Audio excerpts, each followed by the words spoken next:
antígenos contenidos en la vacuna y por eso es que hablamos de inmunidad activa. Aquí aparece. En forma artificial debemos adquirirla mediante la vacunación y en forma natural la adquirimos contrayendo la infección.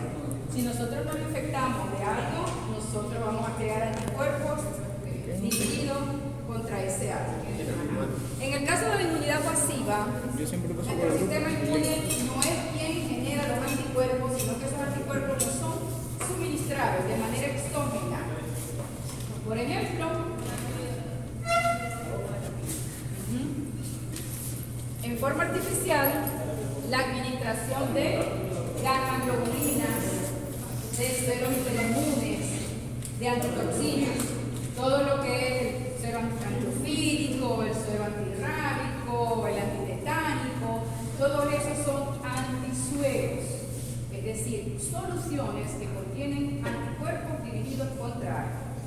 Cuando ustedes escuchen hablar de antisuero, es un suero que contiene anticuerpos dirigidos contra algo, preparado en un laboratorio contra algo. Se inocula un animal de experimentación, ese animal responde al antígeno inoculado, luego se extrae la sangre del animal, se separa el suero y en ese suero vamos a tener los anticuerpos que el animal produjo. Y de esa manera, en esquemas generales, es que se prepara un antisuero. Generalmente son proteínas heterólogas, es decir, obtenidas en otra especie diferente a la cual se están usando. Ajá, y en forma natural, cuando obtenemos inmunidad pasiva, anticuerpos maternos de nuestra madre vía placentaria, en los animales, en nosotros, y los animales donde los anticuerpos atraviesan la placenta y el otro es ¿qué? Por el calor, por la lactancia. Entonces, hay diferencias en la protección. Cuando hablamos de inmunidad, recuerden que estamos hablando de protección. Hay diferencias entre una y la otra. Fíjense, la inmunidad activa no genera protección inmediata. ¿Por qué? Porque el sistema inmune debe reconocer y debe actuar contra el individuo, ¿verdad? Contra el antígeno. En la pasiva no se proporciona esa inmunidad inmediata. ¿Por qué? Porque ya los elementos están preparados. Ya están preparados. Ajá. La activa induce memoria porque estoy inoculando el antígeno en el caso de la vacuna, en el caso de que me infecte estoy recibiendo el antígeno. La pasiva no induce memoria. No induce memoria. Yo recibo esos anticuerpos y una vez que se metabolicen, los anticuerpos desaparecen y no quedo protegido. La activa proporciona inmunidad de larga duración, la pasiva es poco duradera, desaparecen los anticuerpos que me suministraron y ya. La activa se usa de manera profiláctica en el caso de la vacuna, uso profiláctico. En cambio allá en la pasiva, además de profilaxis, si quiere decir profilaxis, ¿qué? Preventivo. Yo puedo administrar a un animal gamma-globulina, un suero inmune, de manera preventiva si ese animal está en contacto con otros enfermos. Se puede hacer de manera profiláctica, pero también se puede hacer de manera terapéutica. Yo administrar esos anticuerpos para que el individuo adquiera protección inmediata y se proteja. Y bueno, y ahí los ejemplos de cómo se adquiere. Entonces yo quería hablarles de estos conceptos antes de continuar con la programación, porque ya nos queda poco tiempo. Y ustedes saben por qué los sueros hiperinmunes se llaman sueros hiperinmunes.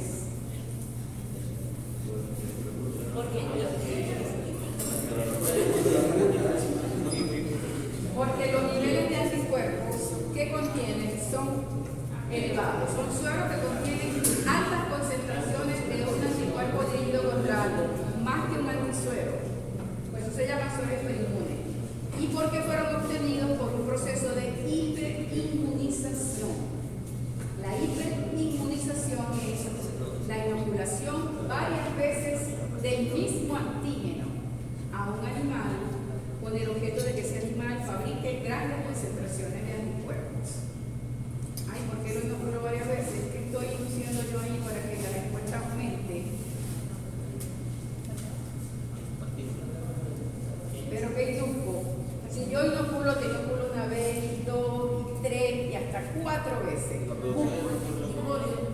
la memoria. La memoria, y por eso la respuesta secundaria se da, y la respuesta secundaria genera concentraciones más elevadas de anticuerpos a medida que nos vamos poniendo en contacto con el mismo antígeno. Ajá, ahora sí dale la siguiente no, la otra clase. ¿Ah? El examen.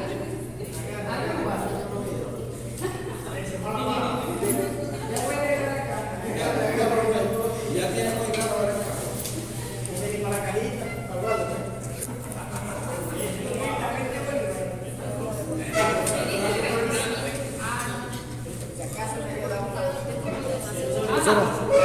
Profesora.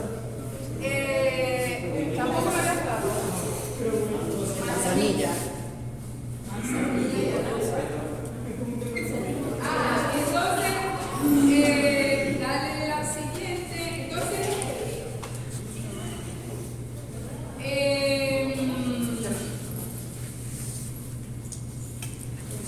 existen, cuando uno quiere poner en evidencia una enfermedad infecciosa, diagnosticar una enfermedad infecciosa, hay que poner en evidencia la presencia del agente patógeno en los líquidos o en los tejidos del hospedador, ¿verdad? Para poder diagnosticar que ese individuo tiene X enfermedad. Ajá, pero esa puesta en evidencia puede hacerse de dos maneras. En primer lugar, uno puede detectar directamente al microorganismo, ya sea por visualización con un microscopio, por un cultivo donde se observa la proliferación en el laboratorio, o por los métodos más recientes de biología molecular que ya ponen en evidencia el material genético de ese microorganismo en los tejidos, en las muestras del individuo enfermo. Ese es un primer enfoque, pero hay otra manera. Estos métodos son directos. Yo puedo directamente demostrar la presencia del microorganismo en un tejido, en una muestra de X líquido, mediante esos métodos directos, ¿no? Pero el segundo enfoque son llamados métodos indirectos de diagnóstico de enfermedades infecciosas. Los métodos indirectos ponen en evidencia es la respuesta inmune que ese individuo generó contra el antígeno. O sea, indirectamente estoy poniendo en evidencia la presencia del microorganismo por la respuesta inmune que el individuo generó contra él. Porque acuérdense que uno les dice que uno solamente hace anticuerpos si está en contacto con el antígeno. Si uno no se pone en contacto con el antígeno, jamás va a fabricar anticuerpos contra ese antígeno. Entonces, la presencia de anticuerpos en la sangre, en el suero de un individuo es indicativo indirectamente de que ese individuo tuvo contacto con los antígenos de ese microorganismo, o sea, estuvo o está infectado. Entonces, esto, la mayoría se trata de poner en evidencia la presencia de anticuerpos, buscar la presencia de anticuerpos contra el patógeno en X muestras del animal o de la persona, del individuo, ¿verdad? Porque es válido para todos. Por eso es que estos métodos se llaman serológicos. Como dice allí, serología es la disciplina que estudia la respuesta humoral, porque estamos hablando de anticuerpos, frente a enfermedades o la vacunación. Entonces, las técnicas que están basadas en la detección de anticuerpos se llaman técnicas serológicas, para diferenciarlas de los métodos directos, que ya son, otros que ponen en evidencia al microorganismo directamente. Estos son indirectos porque voy a buscar la presencia de anticuerpos contra esto. Y se llaman métodos serológicos por eso, porque como se busca es la presencia de anticuerpos, generalmente se utilizan son muestras de suero. Recuerden que los anticuerpos son proteínas solubles, moléculas solubles que están en los espacios extracelulares. Entonces, si yo quiero medir anticuerpos, yo busco muestras de suero suero normalmente. Ajá. Es una cosa, ¿no? Lo otro es que como los anticuerpos son sumamente específicos, muchas veces en el laboratorio se usa esa especificidad para buscar la presencia de otra cosa en una muestra. Es decir, vamos a decirlo, todos estos procesos serológicos, estas técnicas serológicas, se basan en detectar reacciones entre anticuerpos y un antígeno, X antígeno. Recuérdense que esta reacción es sumamente específica. Entonces yo, teniendo uno de los dos, o el anticuerpo o el antígeno, yo puedo buscar la presencia del otro en una muestra. Si yo quiero buscar un antígeno, puedo tirar anticuerpos específicos contra ese antígeno. O al revés, si tengo el antígeno en el laboratorio, tengo una suspensión de bacterias, yo puedo buscar la presencia de anticuerpos contra esa bacteria en una muestra del paciente. Simplemente lo que tengo que buscar es poner en evidencia de que hubo interacción entre antígenos y anticuerpos. Hubo uniones entre antígenos y anticuerpos. Si yo detecto que eso ocurrió, yo digo, la muestra es positiva. Porque quiere decir que encontré la pareja que me buscamos. ¿Ya? Estas uniones solamente van a ocurrir si son específicas el uno para el otro. Entonces, en eso se basan los métodos de diagnóstico serológico. La diferencia entre uno y el otro está en la forma mediante la cual yo me doy cuenta si hubo o no interacción entre antígeno y anticuerpo. La diferencia está en la visualización. Unos provocan precipitación, unos provocan cambio de color en la muestra, otros emiten luz fluorescente cuando hay la reacción antígeno-anticuerpo, depende del método, otros producen formación de grumos. La prevalaliza es cambio de color. Ajá, cambia de color la muestra, eso me indica que anticuerpos y antígenos se unieron y por lo tanto la muestra es positiva. Ajá, sigamos para darle la siguiente. Bueno, la característica de la reacción anticuerpo, la especificidad, ya vimos que son sumamente específicas. Reversibilidad se refiere a que las reacciones entre antígeno y anticuerpo no son covalentes. No es que se unieron y se quedaron unidos, no. Ellos pueden otra vez soltarse. Anticuerpos y antígenos esas uniones pueden romperse.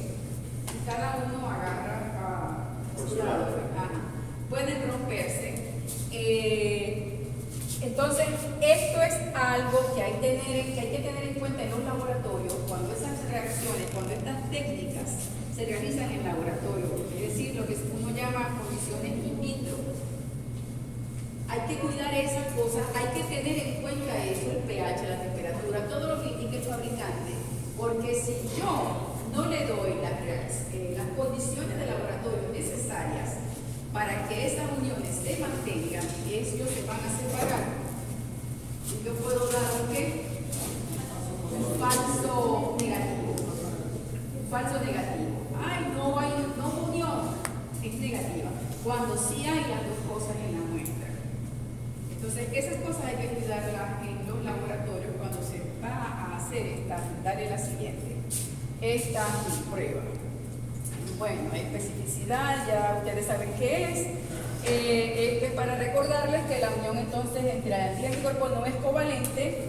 Estos enlaces que se producen entre los brazos del anticuerpo y el determinante antigénico son enlaces de tipo no covalentes, son enlaces débiles que dependen mucho de la cercanía que hay entre las dos sustancias, entre los dos componentes. Entonces, por eso se dice que la unión depende de que sus estructuras sean complementarias. La unión, el sitio de unión del antígeno con el del anticuerpo, eso debe de encajar como una llave con su cerradura. Deben ser formas complementarias completamente para que la distancia entre las dos superficies sea lo suficientemente estrecha, de manera de que esos enlaces se den. Porque los enlaces que mantienen unidos a los dos son enlaces que dependen de la distancia. Entonces, mientras más cercanos estén, más enlaces se van a producir y yo voy a estar lejos de dar un falso positivo. Dale la siguiente.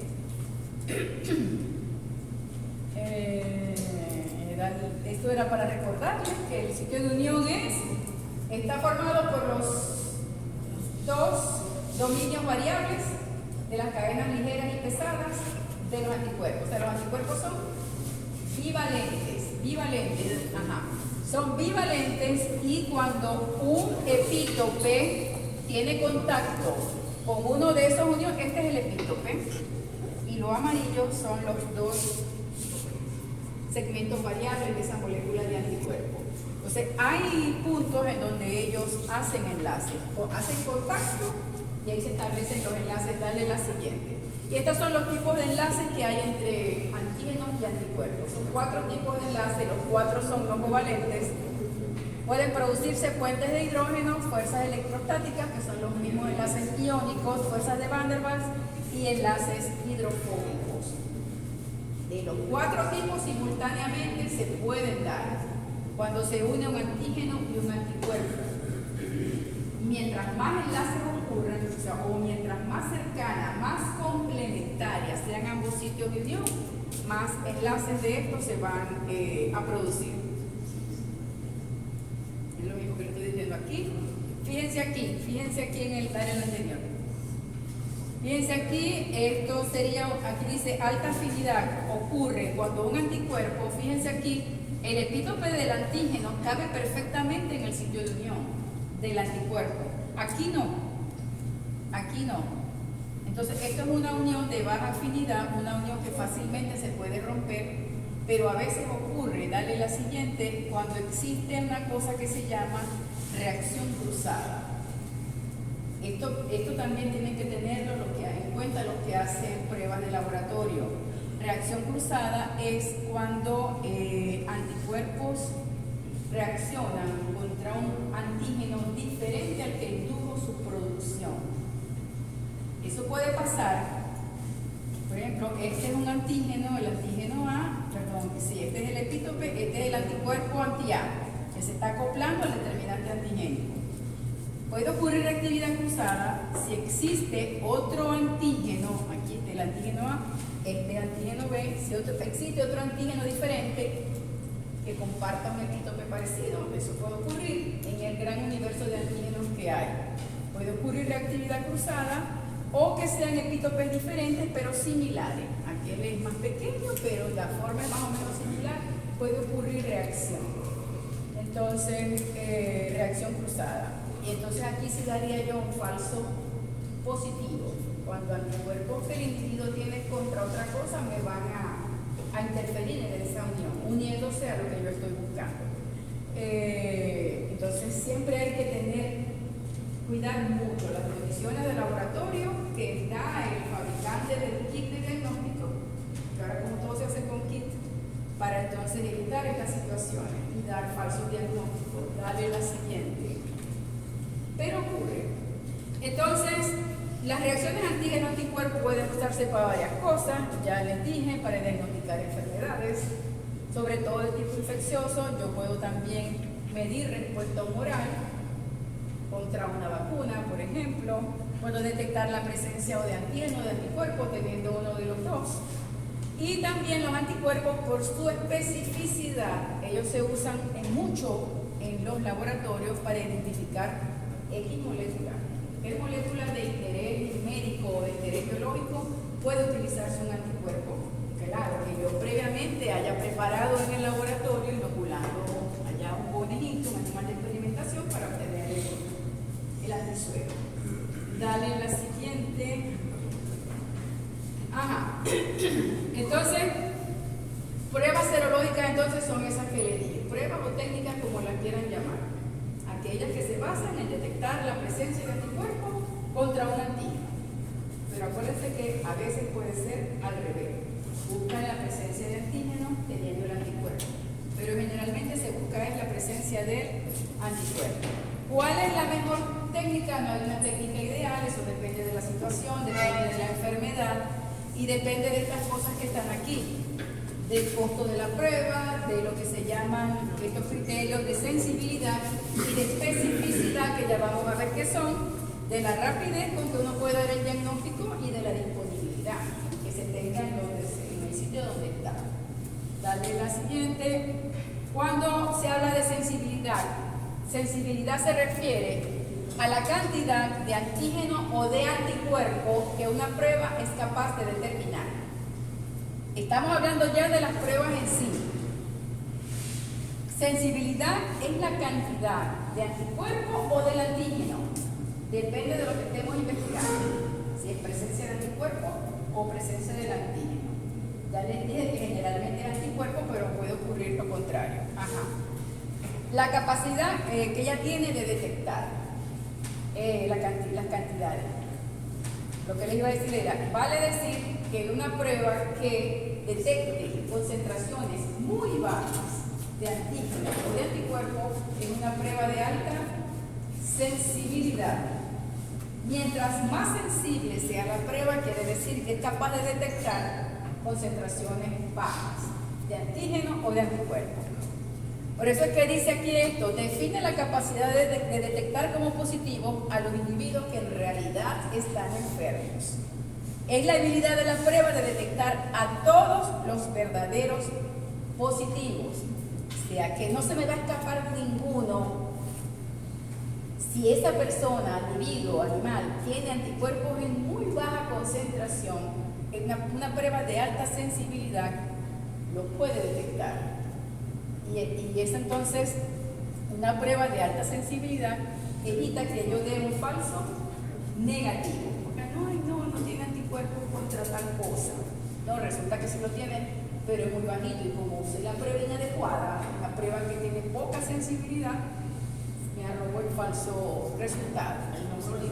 Entonces la sensibilidad es la capacidad de detectar cantidad de antígeno o de anticuerpo. ¿Y una alta sensibilidad es capaz de provocar un falso positivo? No, evita que te... no. Lo estáis viendo de la otra manera. No.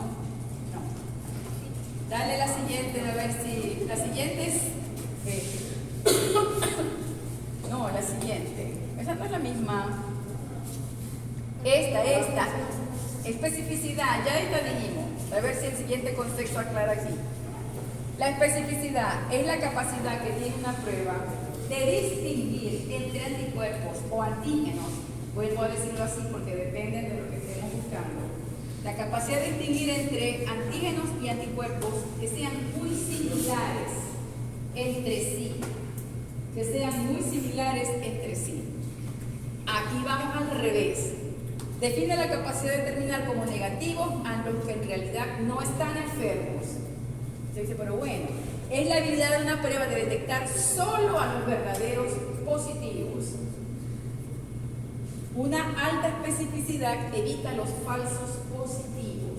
O sea, la especificidad se refiere entonces a la capacidad que tiene la técnica de reaccionar, o sea, de detectar el anticuerpo o el antígeno que yo estoy buscando, diferenciándolo de otros que puedan existir en la misma muestra que se le parezcan mucho, que no haya reactividad cruzada, vamos a decir. A eso se refiere la especificidad. Mientras más específica sea una prueba, yo puedo entonces evitar dar un falso positivo. Allá hablábamos de falsos negativos con la sensibilidad. Entonces, cuando ustedes deben decir que la prueba es solamente específica o tiene poca sensibilidad, ya ustedes saben entonces a qué se refiere. Ninguna prueba tiene alta especificidad y alta sensibilidad. Ninguna tiene, vamos a decir, las dos cosas. Las que son muy sensibles generalmente pueden tener la especificidad ahí más o menos y al revés. Dale la siguiente. Puede ser usada en varias direcciones para detectar antígeno, detectar anticuerpo, ya lo hemos dicho. Pueden usarse cualitativa o cuantitativamente, es decir, yo puedo decir si hay o no la presencia y ya, simplemente si es positivo, tiene o no tiene. Pero también hay unas que permiten medir y esos son entonces las técnicas serológicas llamadas cuantitativas. Determinan ya concentraciones, cantidades del antígeno o del anticuerpo que se está investigando. Hay otras que son semi-cuantitativas. No te dan la concentración exacta, pero te da un estimado de la cantidad de antígeno o de anticuerpo que hay en ese individuo o en esa muestra. Las semi-cuantitativas generalmente dan los resultados en títulos, en forma de título, 1 sobre 64, 1 sobre 300, de esa manera. Dependiendo, como dice aquí, fíjense, es una medida aproximada del nivel de anticuerpos que hay en un suero. Aproximada, pero no exactas. Esos son los títulos. Y el título se define, esto no se lo voy a preguntar porque no lo estamos viendo, no lo estamos haciendo. Es la dilución más alta. En estas técnicas generalmente el suero se diluye varias veces. Se preparan varias diluciones del mismo suero. Entonces la dilución más alta de ese suero, de la muestra investigada, que da una reacción positiva en la prueba. La dilución más alta es el título de la muestra, el resultado. Dale la siguiente. Entonces comenzando ya con la primera. Vamos a ver lo que son las técnicas que están basadas en una reacción de precipitación. Vamos a ver solo algunos ejemplos. ¿Qué es la reacción de precipitación? Es una reacción antígeno-anticuerpo. Recuérdense que todas estas técnicas que vamos a ver son reacciones entre antígenos y anticuerpos realizadas en el laboratorio, es decir, in vitro. La de precipitación es también una reacción antígeno-anticuerpo que se produce cuando el antígeno se encuentra en estado soluble. Se utiliza cuando tenemos antígenos en estado soluble. Cuando antígenos solubles se unen con anticuerpos específicos en una muestra, en un líquido biológico, esa unión entre antígeno y anticuerpo va a dar lugar a la formación de muchos complejos inmunes que van a terminar por su tamaño precipitando en el fondo del recipiente donde ellos están contenidos. Por eso se llaman reacciones de precipitación. Repito, es una reacción entre anticuerpos y antígenos en estado soluble que provoca la formación de complejos inmunes grandes que van a terminar precipitando en el medio que los contiene. Por supuesto, como dice allí, esto es un efecto in vitro de la reacción antígeno-anticuerpo. Eso no ocurre en vivo. Eso es una cosa, un efecto que se describió en el laboratorio hace muchos años cuando un grupo de investigadores trataba de determinar la concentración de anticuerpos que estaba contenida en un suero. Entonces, para eso ellos mezclaron cantidades crecientes del antígeno con la misma cantidad de antisuero. Dale la siguiente. Dale la siguiente. Ellos mezclaron cantidades crecientes del antígeno contra la misma concentración del antisuero que ellos habían preparado, un antisuero que habían preparado contra una bacteria, y en varios tubos de ensayo. Entonces, al cabo de cierto tiempo, ellos observaron la formación de precipitados en el fondo de algunos tubos. Entonces, ellos graficaron la cantidad de precipitado obtenida en los tubos contra la concentración de antígeno, que era lo que variaba, porque el antisuero era constante. Y obtuvieron una curva en forma de meseta. ¿Qué quiere decir? Que a medida que la concentración de antígeno aumentaba también la cantidad de precipitado en los tubos. Eso alcanzaba cierta meseta, después de lo cual, ya en los últimos tubos, que son los que tenían la mayor concentración de antígeno, ya el precipitado volvió a disminuir hasta desaparecer. Entonces, de aquí es que ellos dedujeron el fundamento de la reacción de precipitación. Porque, ¿qué pasa? La máxima cantidad de precipitado se produjo o se produce cuando las concentraciones, las cantidades de anticuerpos y de antígenos agregados al tubo eran equivalentes, cuando las cantidades de antígeno y de anticuerpos son equivalentes. En los tubos de los extremos, aquí había exceso de anticuerpo, allá había exceso de antígeno. Los complejos que se formaban eran muy pequeños, había mucho anticuerpo y poco antígeno, mucho anticuerpo libre, y esto entonces era muy poco lo que se precipitaba al fondo de los tubos. En la derecha ocurría lo contrario, mucho antígeno y poco anticuerpo. Bajo esas condiciones también las cantidades de complejos formados son. El tamaño de los complejos es pequeño y no precipitan.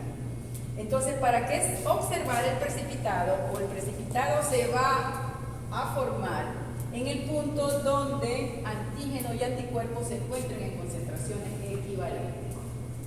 Les recuerdo que esto es algo que se produce en el laboratorio in vitro.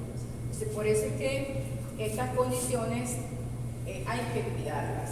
Lo que es el pH, la temperatura, la concentración de antígeno y de anticuerpo, hay que cuidarlas en el laboratorio para que evitar los resultados falsos, ¿verdad? Porque yo voy a observar el precipitado en el punto en donde los dos reactantes estén en concentraciones aproximadamente iguales o equivalentes.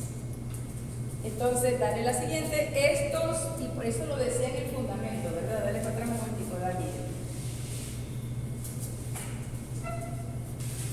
Otra. Entonces, de aquellos dedujeron este fundamento, o sea, el basamento teórico de la reacción de precipitación. Un antígeno soluble, es decir, pequeño, al ser puesto en contacto con su anticuerpo específico, forma complejos inmunes que al encontrarse en proporciones óptima es la equivalencia, se insolubilizan, dando una reacción de precipitación. Se vuelve indisoluble, pasa a ser soluble y precipita en el fondo del recipiente que lo contiene. En aquel caso era el punto de ensayo, porque antes estas reacciones se llevaban a cabo en medios líquidos. Actualmente no se hacen así, actualmente se hacen en geles de agarosa o de agar. No sé si en bioquímica llegaron a ver pero los más antiguos pudieron haber llegado a ver nada. Bueno, la agarosa es un medio que se utiliza como soporte de muchas pruebas. Es como una gelatina. Sí, es medio político. Es como es un gel. Es un medio semisólido. Ni es líquido ni es sólido. Como la mía. Dale la siguiente, ¿cómo la que? Como la mía. Dale la siguiente. Entonces, ¿qué pasa? Las reacciones de precipitación, cuando hacen medios semisólidos, cuando se hacen medios semisólidos, se llaman pruebas de inmunodifusión. ¿Por qué? Porque se permite que las moléculas de antígeno y anticuerpo difundan en ese gel hasta ponerse en contacto. Si yo preparo un gel, lo vierto en una placa de Petri, tampoco sabe que es una placa de Petri, entonces. Aquí está el gel. Ese gel se prepara, la garosa es un polvo, se combina con la solución amortiguadora apropiada, se hierve hasta que se vuelve transparente y luego se vierte en donde yo vaya a hacer la prueba, si en un tubo, si en una placa. Se cortan orificios separados en el gel y se colocan, yo coloco aquí el antígeno y aquí voy a buscar el anticuerpo. Pongamos que sea el suero del paciente, donde voy a investigar la presencia contra este antígeno, la presencia del anticuerpo contra este antígeno, como lo que está aquí. ¿Qué pasa aquí? Como el gel no es sólido, el gel es un material, imagínense como poroso, como una mallita, en donde las moléculas pequeñas pueden esparcirse, extenderse. Entonces la solución de antígeno que yo coloco aquí comienza a difundir. Eso no se ve. Igual el suero. Si yo coloco aquí el suero, las proteínas del suero comienzan a migrar, lo que haya en ese suero. En el punto en que ambas cosas se pongan en contacto, y en donde encuentren la equivalencia, ellas van a formar un precipitado que por la estructura del gel se observa en forma de línea o banda. Quiere decir que al yo hacer esta prueba, si observo banda de precipitado, la prueba es ¿qué? Positiva. Quiere decir que esto es indicativo de que hubo interacción entre anticuerpo y antígeno. En la zona de equivalencia, es decir, cuando las dos concentraciones sean aproximadamente iguales, puede ser un poquito más cerca de acá, un poquito más cerca de aquí, pero en donde encuentren la equivalencia, ellas aquí, este es el pocillo que contiene antígeno, este es el pocillo que contiene anticuerpo, ellos comienzan a difundir, en donde se encuentren, sí, uno hacia el otro, pues, en todas direcciones del gel. Si existe el par específico, ellos se van a unir formando complejos antígeno y anticuerpo, que al alcanzar la equivalencia, es decir, el tamaño más grande, se insolubilizan y precipitan dentro del gel, formando lo que se llama entonces la banda o línea de precipitado, que es lo que da la positividad. Si yo estoy investigando aquí la presencia de un anticuerpo antiviral, aquí pongo el antígeno del virus. Ajá. Si esto se incuba en condiciones de humedad, a temperatura ambiente. Si yo observo al cabo de cierto tiempo, y son técnicas que se leen en 24, 48, máximo 72 horas, dependiendo de la prueba. Yo al final del periodo de incubación, yo observo. Yo esto no lo veo, pero sí voy a ver si hay o no. Lo que busco es la formación de la línea de precipitado. No hubo línea de precipitado, aquí no hay nada. Esa prueba es negativa. Quiere decir que este suero no contiene anticuerpos específicos contra este antígeno. Puede tener anticuerpos contra otra cosa, pero un específico para el antígeno no va a ocurrir, la unión de antígeno-anticuerpo no va a ocurrir entonces precipitada, ni banda. Si este suero resulta que sí tiene anticuerpos contra este virus, bueno, ellos en el punto en que encuentren equivalencia van a unirse y se forma el precipitado en forma de banda.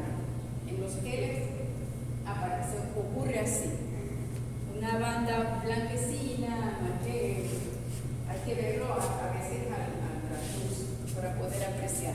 Pero si hay banda de precipitado, quiere decir que este suero es positivo, porque la banda de precipitado quiere decir que hubo interacción entre este antígeno o anticuerpos contenidos en el suero. Dale la siguiente. Ya, la banda se aprecia así. Si yo coloco antígeno aquí y dos sueros diferentes aquí, yo busco la formación de esta línea de precipitado en frente a frente de ambos orificios. Puede ser un poco más para acá, puede ser un poco más para allá, puede ser en el centro, depende del punto en donde ellos encontraron la concentración equivalente. Ahí va a haber la formación de una línea o banda de precipitado, es decir, la placa de Petri. Generalmente esto se hace con ya moldecitos, troqueles que vienen para cortar los orificios a una distancia y a un tamaño apropiado para la técnica que se está utilizando, estandarizada, pues, para poder estandarizar una técnica de otra en los diferentes laboratorios. Pero la presencia de esta banda entre este orificio y este quiere decir que este suero tiene anticuerpos contra el antígeno que coloqué en el centro. Este son negativos. O sea que aquí nada más hay dos positivos. Sería este y sería este. Esa es una prueba de inmunodifusión de agar. Dale la siguiente. Entonces recuerden que se utiliza es cuando se trata de antígenos, cuando tenemos en el laboratorio el antígeno en estado soluble. Por ejemplo, en el caso del diagnóstico de la anemia infecciosa equina,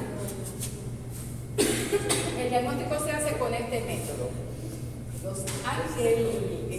La placa de Petri, se cortan los orificios, el antígeno se vende en forma comercial, pero tiene particularidades, los virus son pequeños, actúan como un antígeno en estado, un antígeno soluble. La prueba, que es llamada test o prueba de Coggins para la infección equina, se basa en detectar la presencia de anticuerpos en el suero de los animales sospechosos. Anticuerpos porque tengo el antígeno en el laboratorio. Recuerden que tengo que tener uno de los dos. Claro, siempre se montan los sueros problemas, en este caso serían los rosados, pero en los otros orificios uno debe montar control positivo, control negativo, para detectar que se están haciendo las cosas bien, que los reactivos estén funcionando, y al cabo de 48 horas, bajo condiciones de humedad, porque si uno deja el gel, vamos a decir así, se seca y no funciona como soporte. Hay que mantenerlo en una estufa con humedad, un recipiente de agua, pues, y a temperatura ambiente. Y luego, al cabo de las 48 horas, se procede a leer. Al cabo de ese tiempo, uno ve que sueros hicieron banda. Y entonces, el suero que tenga banda se considera positivo. Por ejemplo, aquí son positivos, este es positivo, este es positivo, este es fuertemente positivo porque está más gruesa. El grosor de la banda de precipitado también depende de la concentración de anticuerpos que tenga ese individuo. Y los que no formen banda entonces son considerados negativos.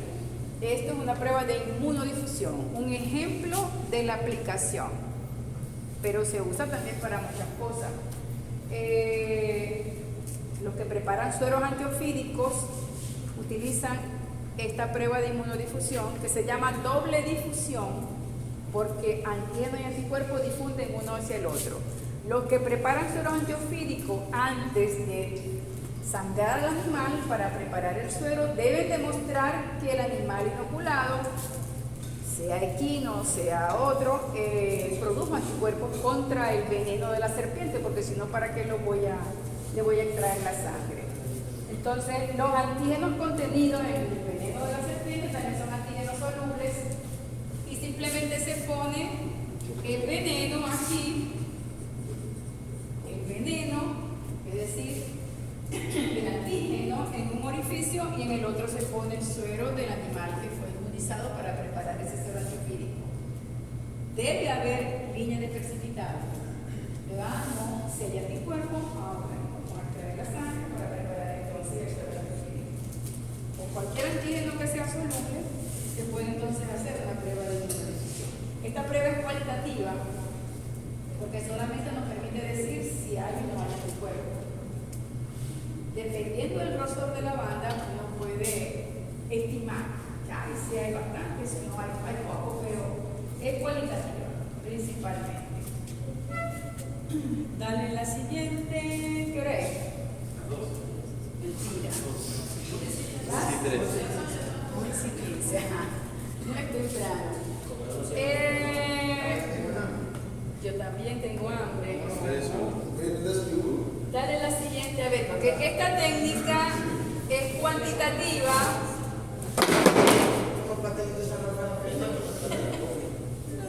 Esta técnica es la inmunodifusión, es que no sé si la puedo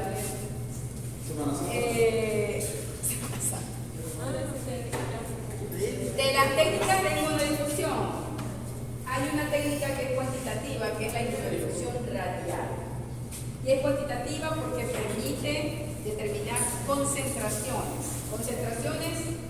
de una proteína que se quiera medir en el suero. Por ejemplo, claro, se deja aquí porque es la prueba que normalmente se usa para medir anticuerpos de clase. Si yo quiero medir anticuerpos por isotipo, es decir, por clase. Si yo quiero medir aquí IgG, IgM, IgA, hay placas comerciales de este tipo que ya vienen preparadas para medir esas concentraciones. Si yo quiero medir alguna proteína del complemento, el C3 y el C4, que se usan mucho en humanos por la autoinmunidad, cuando se quiere determinar si la enfermedad está en crisis, uno mide el nivel de complemento para ver si el complemento está bajo, y eso quiere decir que en ese momento el individuo está fabricando anticuerpos, formándose complejo y activándose el complemento. Entonces, con esta técnica uno puede medir el C3 y el C4 del complemento, principalmente, y anticuerpos. Y por eso es que la técnica está aquí. Pero es como, de verdad que no he visto veterinarios usándola, pero permite medir concentración, dale la siguiente. Ajá, la radial. No Ahí mide. o sigo dando. ¿Ah? Le doy otra vez. No, ya José.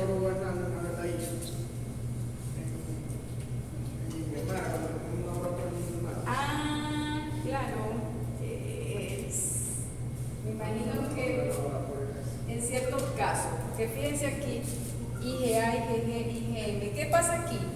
Que aquí los geles, uno los puede preparar en el laboratorio, pero ya se venden en forma comercial y los geles contienen ya, cuando fueron preparados, antes de que el gel solidificara, se les agrega el antisuero contra lo que yo quiero medir. Por ejemplo, si yo voy a medir IgA, el gel tiene anticuerpos contra la IgA, anticuerpos que han sido preparados en un animal de experimentación dirigidos contra la IgA, en este caso humana o de la especie que yo quiera preparar el kit de diagnóstico.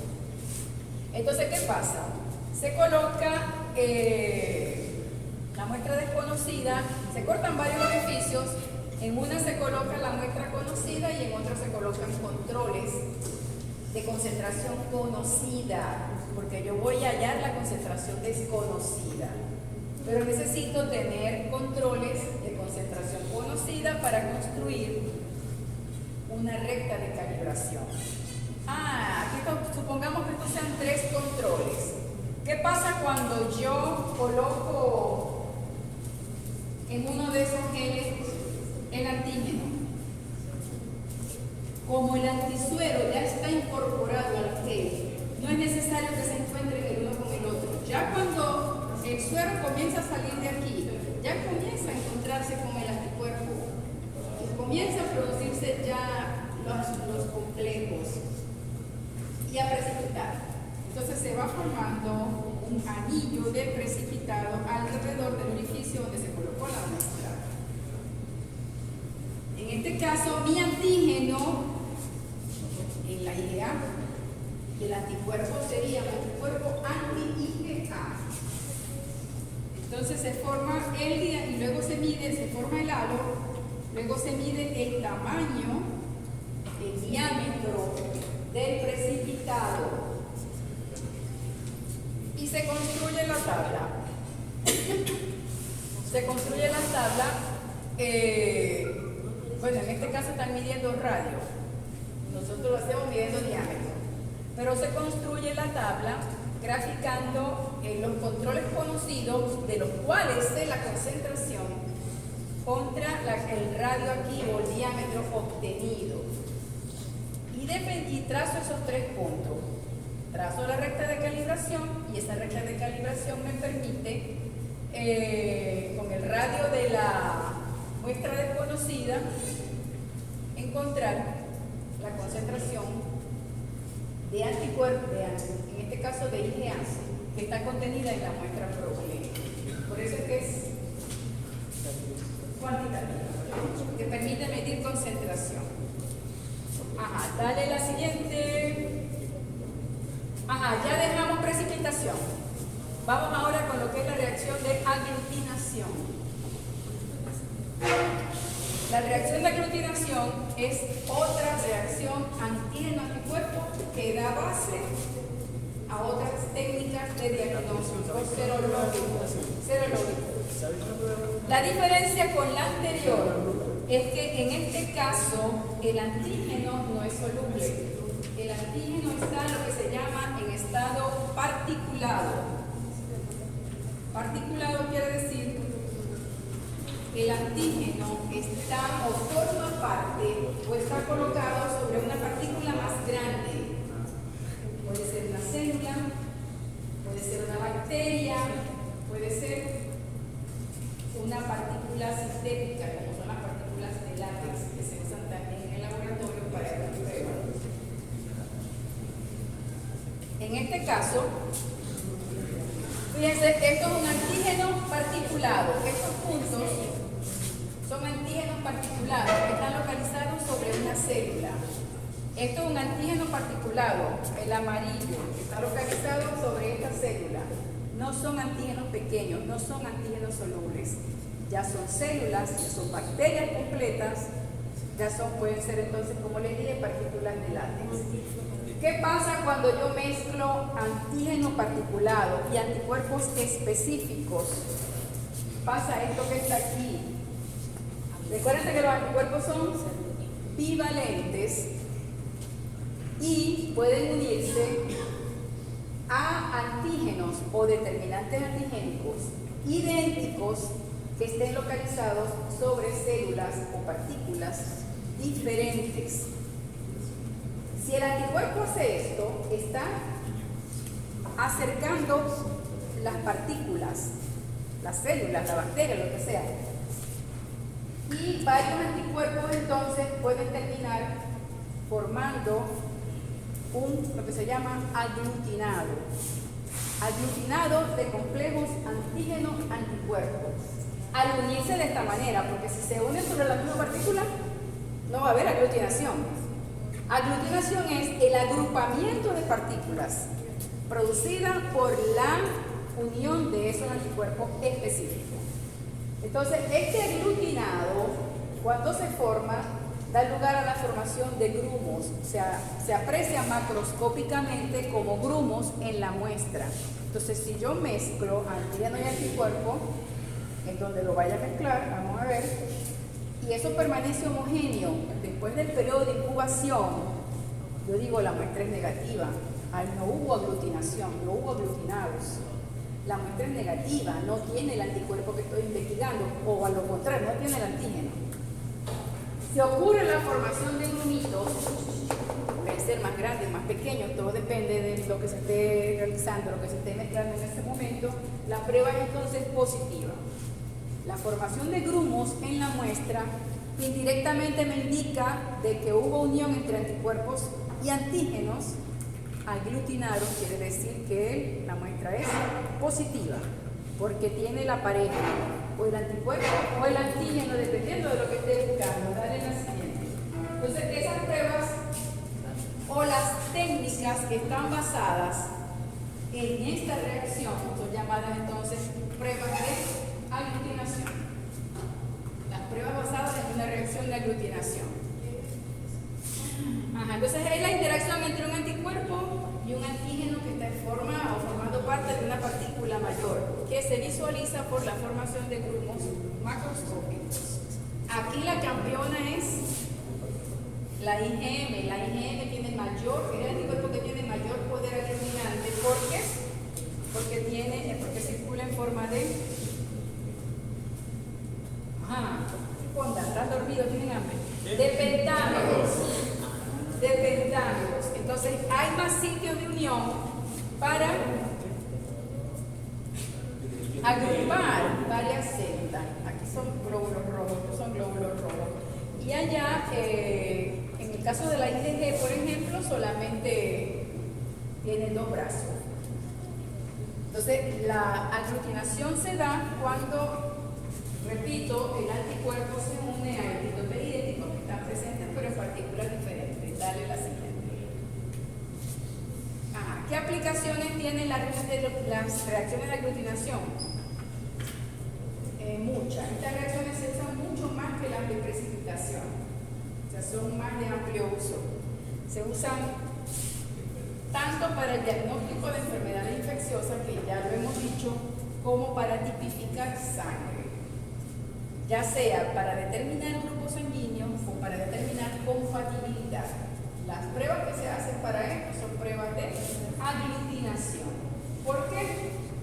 Porque los glóbulos rojos tienen grupos sanguíneos que son determinantes antigénicos que están presentes sobre una célula. En un antígeno, los grupos sanguíneos son antígenos particulados. Entonces, por eso la tipificación en estos casos se hace con pruebas de aglutinación. Dale la siguiente. La de aglutinación se clasifican en 3 grupos llamados de aglutinación directa, indirecta y pasiva. Y aglutinación pasiva. Las técnicas de aglutinación directa, en estas técnicas los anticuerpos se unen a determinantes antigénicos que son propios, o sea, son componentes de la partícula, componentes naturales, componentes intrínsecos, forman parte de la superficie de la partícula. Y por eso es que el ejemplo aquí es la detección del grupo sanguíneo.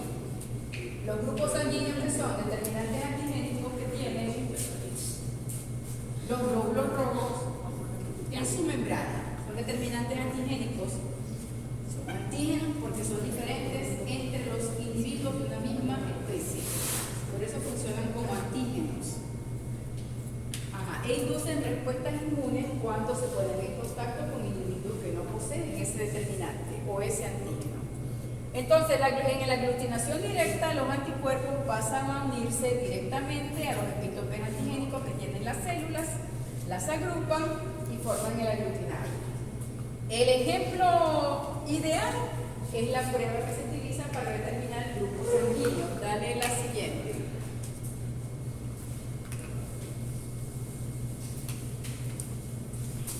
Aquí están los glóbulos rojos. Esto es en el humano. En el humano, los glóbulos rojos que son grupo A es porque tienen antígeno A en su membrana. Los que son tipificados como grupo B es porque tienen antígeno B. Los que son tipificados como AB, esto no es un tercer determinante, no, es que tienen los dos, A y B, A más B. Y los que son tipificados grupo O no tienen antígeno, no tienen. Entonces, ¿qué pasa cuando yo quiero, si yo tengo glóbulos rojos y yo quiero tipificar? Yo coloco la sangre donde están contenidos los glóbulos rojos, problema. Yo quiero saber qué grupos son. ¿Qué voy a agregar yo? Un antisuero. Los reactivos para determinar grupos sanguíneos son antisueros.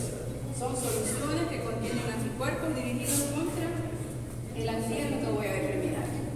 Entonces yo tengo que agregar anti-A, anti-B a la misma muestra. Ajá. Y se aglutinan. ¿Quiere decir que el grupo sanguíneo es que aglutinan los dos. A, B. Se aglutina nada más así. ¿Qué es? Ajá. Y se aglutina nada más así. Y no aglutinan. Entonces se basan con el RH es igual. Se coloca sangre con el antisuero anti-D. El D es el antígeno mayor del sistema RH, que es el grupo sanguíneo. Se aglutina en positivo, si no aglutina en negativo. Aquí es más fácil. Ahí cóbrelo. ¿Ah? Cóbrelo negativo. No aglutina ninguno de los tres. Ninguno de los tres. Ni con anti-A, ni con anti-B, ni con anti-D. No tiene antígenos de esos tres grupos sanguíneos que son los que se detectan normalmente porque uno tiene muchos sistemas de grupos sanguíneos. Todas las especies animales tienen varios sistemas de grupos sanguíneos. Ah, pero ¿por qué se detectan estos, el ABO en el humano? ¿Por qué se detecta de rutina? Todo el mundo nos hace el ABO, a todos.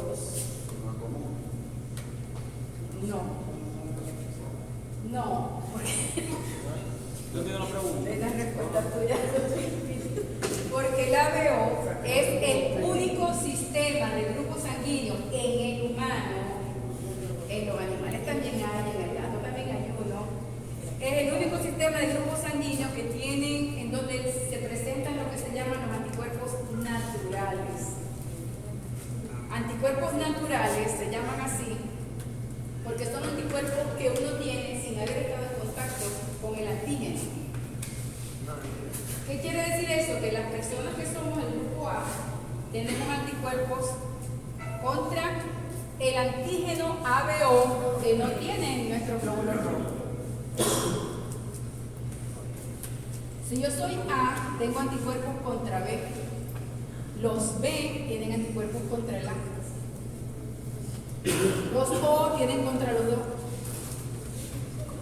Sin haber estado en contacto, por eso se llaman anticuerpos naturales.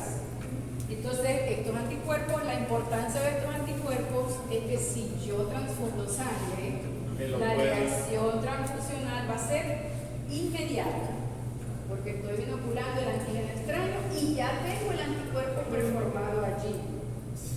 Cuando uno hace una transfusión, lo que hay que descartar en el momento de la urgencia es que el individuo que va a recibir la sangre no tenga anticuerpos preformados.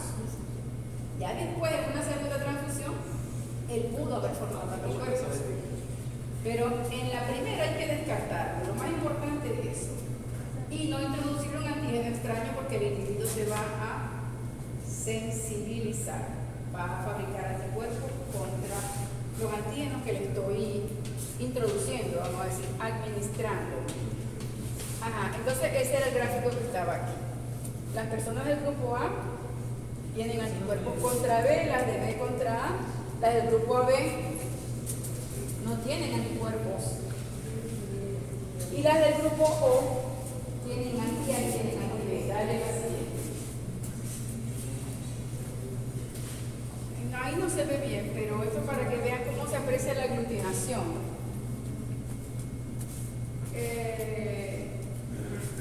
Esto era lo que les estaba dibujando allá.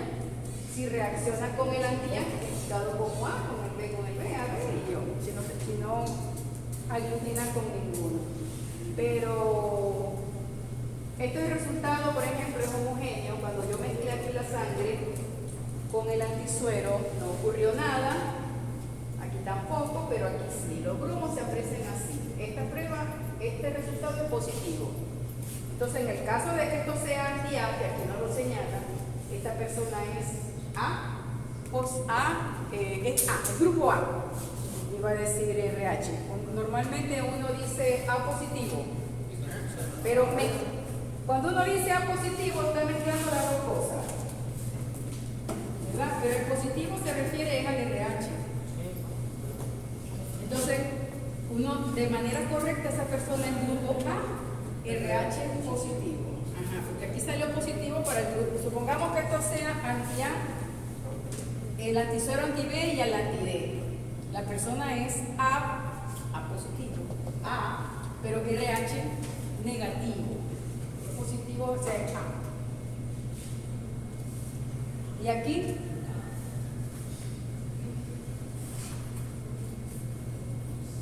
¿qué es? B. AB, RH negativo. Aquí fíjense, ahí está la chuleta. AB negativo, A positivo. Aquí es O, fíjense, no aglutinó positivo. O positivo, perdón. En el último sí hay puntillado. Hay un puntillado fino. A veces es muy finito y no se ve bien. Dale la siguiente. Esto entonces, en el caso de los animales también hay varios sistemas de grupo sanguíneo. Y no es rentable estar haciendo grupos sanguíneos a todo el mundo, a todos los animales. Pero sí hay kits que determinan en algunas especies los grupos sanguíneos. Es más rentable hacer una prueba de compatibilidad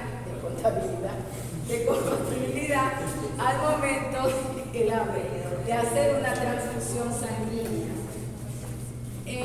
Como les dije, lo importante es descartar que el animal que va a recibir la sangre no tenga anticuerpos preformados.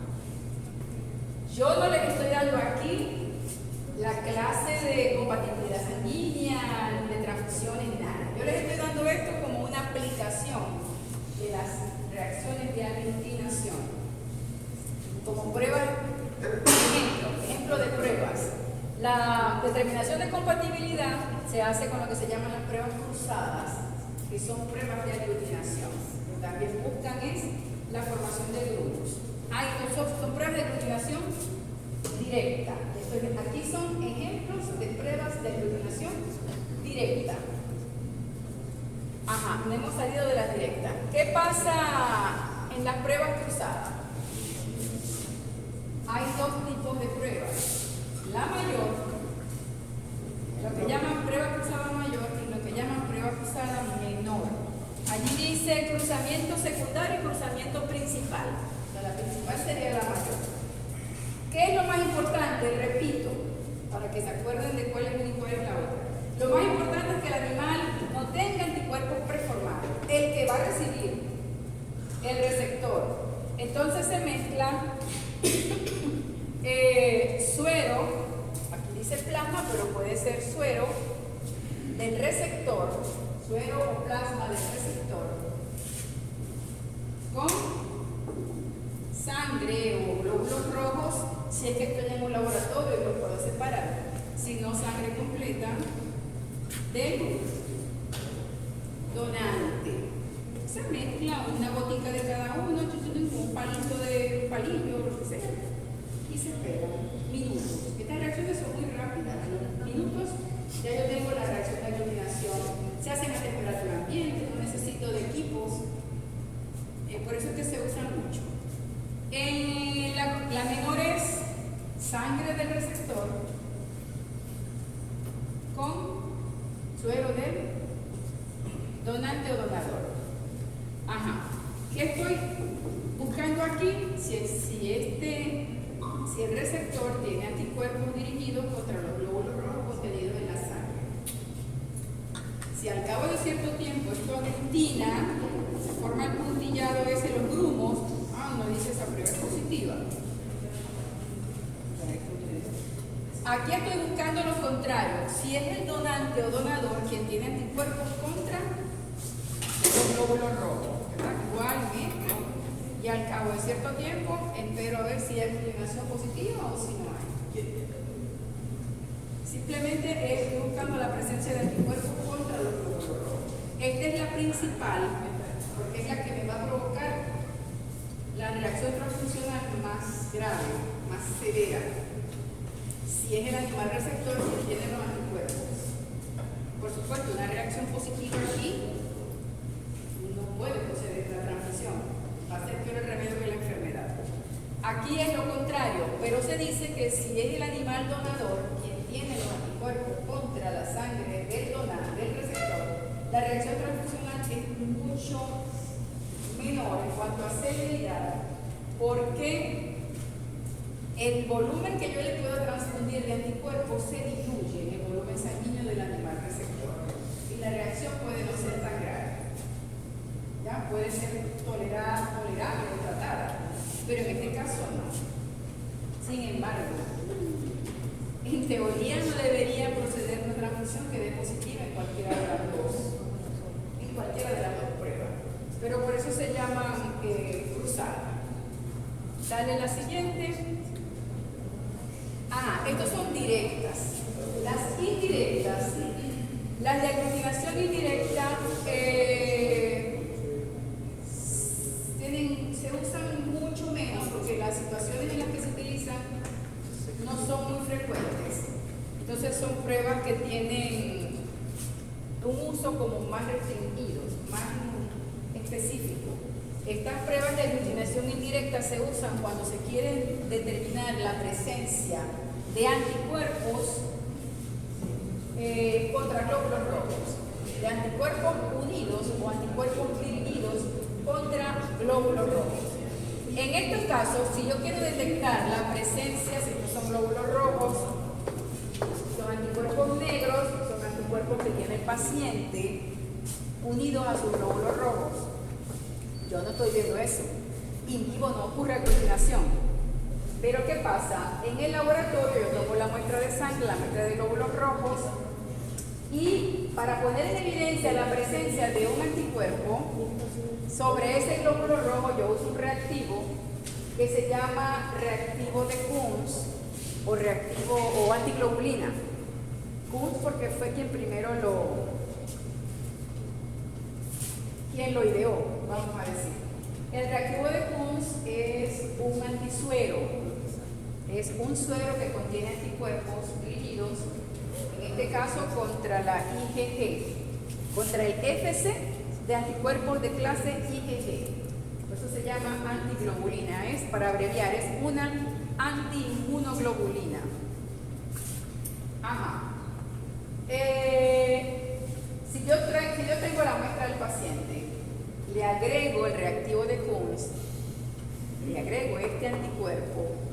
Si el paciente tiene anticuerpos unidos a sus glóbulos rojos, los anticuerpos contenidos, es decir, la antiglobulina se va a unir a los FCs del anticuerpo que está pegado al glóbulo rojo, ¿verdad? Y se va uniendo, y se va uniendo, y de esa manera, in vitro, sí me va a provocar aglutinación de los glóbulos rojos.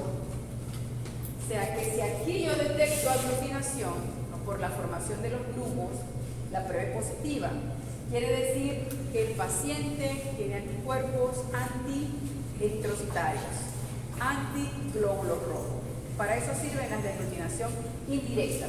¿Por qué se llaman así? Porque yo estoy provocando indirectamente la aglutinación agregando un segundo anticuerpo que va a estar dirigido contra el primero, si existe. Si estos glóbulos rojos no tienen este anticuerpo pegado, la antiglobulina no va a encontrar FC pegado a los glóbulos rojos al cual ella pegarse y no va a haber aglutinación y la prueba entonces es negativa. Dale la siguiente. ¿En qué situaciones se usa esta? Ya, los glóbulos rojos con anticuerpo pegado, anticuerpo IgG. Yo agrego el segundo anticuerpo que aquí está del mismo color, pero este es una antiinmunoglobulina. Sí, y aquí me va a provocar aglutinación, porque existe el anticuerpo. Voy a observar la formación de ese puntillado o grumitos. Si no hay anticuerpos en esos glóbulos rojos, la antiglobulina no va a encontrar a dónde unirse, permanece libre, no hay reacción antígeno-anticuerpo, no hay aglutinación. Yo siempre miro por ahí. Entonces, fíjense la diferencia entre esto y esto. Aquí permanece la mezcla homogénea, no hay grumos, el resultado es negativo. Dale la siguiente. ¿Y en qué casos interesa hacer esta prueba? Siempre que yo quiera detectar si existen anticuerpos contra los glóbulos rojos. Por ejemplo, en el caso de una anemia hemolítica. En todos estos que están aquí. Anemia hemolítica, ya sea de origen autoinmune, ya sea de origen medicamentoso. Sí. Aquí está enfermedad hemolítica del recién nacido. Cuando la madre fabrica anticuerpos contra los glóbulos rojos del hijo, también se puede hacer una prueba de Kunz. Como esto es para corroborar el diagnóstico que estoy sospechando de enfermedad hemolítica. Las reacciones transfusionales también se usan para detectar los anticuerpos. ¿Qué anticuerpos están destruyendo a esos glóbulos rojos? Estas son las indirectas. Se llaman aglutinación indirecta, prueba de Kunz, prueba de antiglobulina. Dale la siguiente. Y en el caso de las llamadas pasivas, las pasivas se llaman aquellas pruebas de aglutinación en donde, para diferenciarlas de las directas, en donde el antígeno o los epítopes o determinantes antigénicos no son componentes naturales de la partícula donde ellos están montados. Allá sí, porque allá era, yo les puse el ejemplo de un glóbulo rojo que tenía los grupos sanguíneos, puede ser una bacteria que tenga sus epítopes antigénicos. Pero existen casos en donde en los laboratorios se utilizan partículas sintéticas como el látex, ya esto no, pero partículas sintéticas del látex, que es una especie de, vamos a decir, de plástico, pero son microesferas muy pequeñitas a las cuales, por métodos que utilizan en los laboratorios, se les adhiere a la superficie el antígeno, contra el cual yo quiero preparar el kit de diagnóstico. ¿Y para qué hago yo esto? O sea, en este caso este antígeno es soluble y yo lo transformo a particulado uniéndolo a esas microesferas. Esto conviene hacerlo en los laboratorios cuando se tienen antígenos solubles, y se puede hacer esto porque, como les dije, estas son pruebas que son muy fáciles de hacer. En cualquier vidrio yo puedo montar las dos, no necesito otro reactivo como allá el agar, por ejemplo. No necesito equipos como el ELISA, la inmunofluorescencia, no. Simplemente mezclando las dos muestras, yo puedo esperar a unos pocos minutos, pero no la formación de precipitado. Entonces, no necesitan entrenamiento especial. Entonces, muchas veces en el laboratorio conviene hacer esto simplemente para fabricar el kit de diagnóstico. Entonces, yo monto, o el del laboratorio monta entonces el antígeno sobre la partícula de látex, y eso es lo que se vende. La suspensión de microesferas sensibilizadas, quiere decir ya con el antígeno pegado, es lo que se vende. Simplemente esta suspensión se mezcla en la proporción que indica el kit con el suero del individuo sospechoso, y si se observa aglutinación, quiere decir que es positiva, quiere decir que hubo formación o uniones anticuerpos-antígeno, lo que indica a su vez entonces que el suero contiene anticuerpos específicos contra el antígeno, no contra la microesfera de látex, sino con el antígeno, contra el antígeno que ella tiene pegado o adherido a su superficie. A eso se refiere el término pasivo, de que no forma parte intrínseca de la partícula, sino que es algo artificial creado en el laboratorio. Pero tiene el mismo principio. Si hay aglutinación de las microesferas, quiere decir que la prueba es positiva porque hubo interacción de anticuerpos contra el antígeno que estoy agregando. Dale la siguiente. Ya aquí si terminamos, esto es un ejemplo, pero con bacterias también ocurre aglutinación directa, porque en estos casos los epítopes antigénicos forman parte propia de la superficie microbiana, de la bacteriana. Si yo agrego el suero problema, si ese suero problema tiene anticuerpos contra la bacteria, se va a unir de esta manera. Fíjense aquí, está formando un puente entre dos células bacterianas diferentes. Entonces de esta manera se forma la aglutinación de bacterias. Ya aquí no son glóbulos rojos, ya aquí son bacterias las que están siendo aglutinadas por los anticuerpos contenidos en el suero del animal. En este caso, la suspensión de bacterias tengo que tenerla yo en el laboratorio para investigar la presencia de anticuerpos contra la bacteria en el suero del individuo de cual sospechamos. Pero igualito, los anticuerpos van a producir aglutinación de esas bacterias uniéndose epítopes iguales presentes en células diferentes y van a formar entonces el puntillado o los grumos cuando yo mezclo el suero con la suspensión bacteriana. Y negativo, por supuesto, la mezcla permanece homogénea, no hay puntillado formado y uno dice negativo. No hay anticuerpos específicos contra esa bacteria. Dale la siguiente. En la prueba, el ejemplo clásico es la prueba de Rosa de Bengala, que fue el diagnóstico de brucelosis. El antígeno son células completas de Brucela, brucelas completas, las células completas inactivadas, por supuesto, pero son las que se usan como antígeno y vienen teñidas, por eso se llama Rosa de Bengala, porque este es el colorante. Vienen teñidas es para facilitar la observación del puntillado en el caso de que sea positivo el virus. Y ya, yo creo que está ya. Sí. Listo. Ajá, oigan. ¿Quién se va a contar con el chavo? Esta tarde